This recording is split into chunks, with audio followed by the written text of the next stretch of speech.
एक भिखारी की अनोखी कहानी।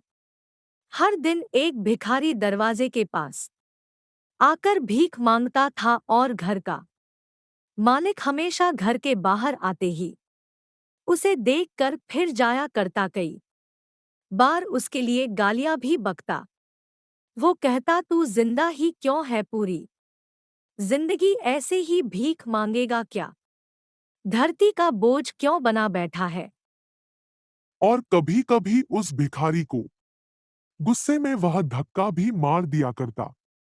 इतना कुछ हो जाने के बावजूद अधिकारी के मुंह से सिर्फ यही निकलता कि भगवान भगवान तुम्हारे पापों को माफ करे।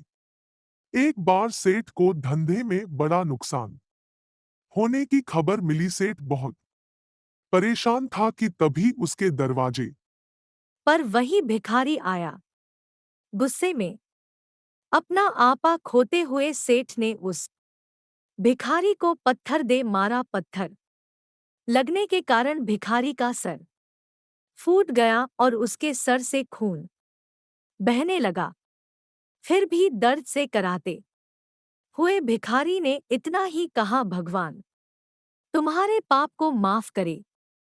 भिखारी वहां से चला गया। सेठ सोच में पड़ गए। भिखारी को पत्थर मारा, फिर भी उसने सिर्फ प्रार्थना की। सेठ का गुस्सा शांत हुआ, शेर का मन शांत हुआ। भिखारी का रहस्य जानने के लिए सेठ ने भिखारी का पीछा करना शुरू कर दिया। भिखारी जहां जहां जाता सेठ उसके पीछे जाता। सेठ ने देखा कि कोई उसको खाना देता, कोई उसको मारता, कोई अपमानित करता तो कोई गाली देता। लोग भिखारी के साथ चाहे जैसा व्यवहार करते, लेकिन भिखारी सबके लिए एक ही प्रार्थना करता, भगवान तुम्हारे पाप माफ करे। अब रात होने को आई थी। भिखारी अपने घर जाने के लिए लौटा। वो अपने घर पहुंच गया, लेकिन सेठ अब भी उसका पीछा कर ही रहा था। एक पुरानी टूटी हुई खटिया पर एक बूढ़ी औरत लेटी हुई थी, काफी कमजोर और बीमार लग रही थी। वह भिखारी की पत्नी थी। अपने पति को वापस आता देख वह खाट से उठ खड़ी हुई। पत्नी ने अपने पति के भीख वाले कटोरे में देखा, उसमें सिर्फ आधी बासी रोटी थी। उसे देखकर वह बोली, आज बस इतना ही मिला। और हाँ, आपके सिर से खून निकल रहा है, ये चोट कैसे लगी? बूढ़ा भिखारी बोला, आज बस इतना ही मिला, किसी ने कुछ दिया ही नहीं। सब ने गालियां दी और एक नए पत्थर भी फेंकना, इसीलिए मेरा सर फट गया।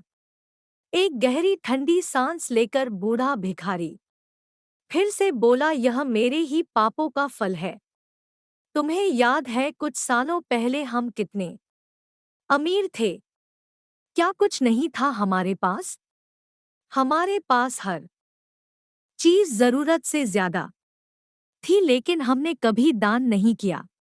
और उससे भी बुरा हमने उस अंधे भिखारी के साथ किया जो हमारे द्वार पर भीख मांगने आया करता था। बूढ़ी पत्नी की आंखों में आंसू आ गए। वह बोली, हाँ, हम उस बेचारे अंधे के साथ बहुत बुरा करते थे। उसका अपमान करते थे। उसे खाने के लिए रोटी की जगह कागज दिया करते, उसका मजाक उड़ाया करते और कभी कभी मारा भी करते। मैंने कभी उसको रास्ता नहीं दिखाए। एक बार मैंने उसके मुंह पर मिट्टी भी फेंकी थी और वह हमेशा दुखी होकर यही कहता कि भगवान तुम्हें तुम्हारे किए की सजा देगा, भगवान तुम्हारे पापों की सजा जरूर देगा। उसका श्राप सच हुआ और हम इस दुख भरी जिंदगी में आ गए। भिखारी बोला, हाँ, उसका श्राप सच हुआ, इसलिए मैं किसी को बद्दुआ नहीं देता। चाहे कोई मेरे साथ कैसा भी बर्ताव करे, मैं हमेशा उसके लिए प्रार्थना करता हूँ। मैं नहीं चाहता कि कोई भी हमारे जैसे जिंदगी का अनुभव करे, किसी को भी हमारे जैसे दुखों का सामना। करना पड़े। वो नहीं जानते कि वह कितना बड़ा पाप कर रहे हैं, इसलिए अनजाने में हुए पाप की ऐसी सजा किसी को भी मिले। मैं नहीं चाहता। सेठ वहीं पर छुपकर यह सारी बातें सुन रहा था। अब उसे सब कुछ समझ में आ गया था। भिखारी और उसकी पत्नी ने वह आधी रोटी मिल बांट कर खाए और भगवान को धन्यवाद बोलकर सो गए।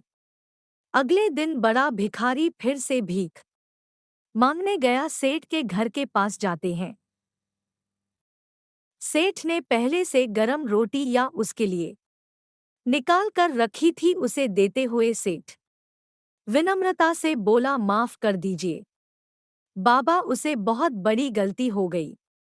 बूढ़ा भिखारी बोला, भगवान तेरा भला करे। इतना कहकर वह आगे निकल गया। इस कहानी से जो सीख लेने लायक है वह बड़ी ही सिंपल है कि आदमी चाहे किसी के बारे में बुरा कहे या भला करे, लेकिन भगवान सिर्फ कर्म के हिसाब से उसको फल देता है। क्या हुआ अगर भगवान नहीं दिखता है, लेकिन यह बात बिल्कुल सच है, उसके खाते में सबका हिसाब बहुत बहुत पक्का होता है। इसलिए जब किसी के लिए कुछ भी करो